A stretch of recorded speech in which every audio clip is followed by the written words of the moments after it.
যাই ভাই, একটু তাড়াতাড়ি করেন বিষয়টা। ঝামেলা নাই যাও। আচ্ছা ভাই। আসসালামু আলাইকুম ভাই। ওয়ালাইকুম আসসালাম। আপনাদেরকে না বললাম কালকে আসতে, আজকে কেন? কোনো সমস্যা হয়েছে? না ভাই, কোনো সমস্যা না তো ভাই।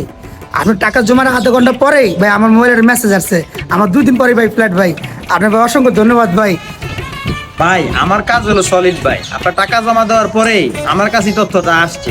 এক কাজ করো বাপু, তোমার বাইরে এখন বাড়িতে চলে যেতে বলো, আর আপনি বাড়িতে গিয়া গুজগাছ করে ফেলেন, যেহেতু আপনার 2 দিন পুরো ফ্লাইট। আর তুমি থাকো, তোমার লোক আমার কথা আছে। ঠিক আছে ভাই? ধন্যবাদ ভাই, আপনার অসংখ্য ধন্যবাদ। আচ্ছা বাবু, তাহলে আসি ভাই। হ্যাঁ আচ্ছা, আল্লাহ হাফেজ। আল্লাহ হাফেজ। ভাই কেমনে কি, আমি তো কিছুই বুঝলাম না। আরে সবকিছুর মানে বুঝতে হয় না, কিছু কিছু মানে আছে যেটা এমনিতেই সমাধান হয়ে যায়। ওনার কেসটা হইলো ওইরকম। তাহলে ভাই আমার একটু বুঝে কর না, আমি তো আপনার শিষ্যই।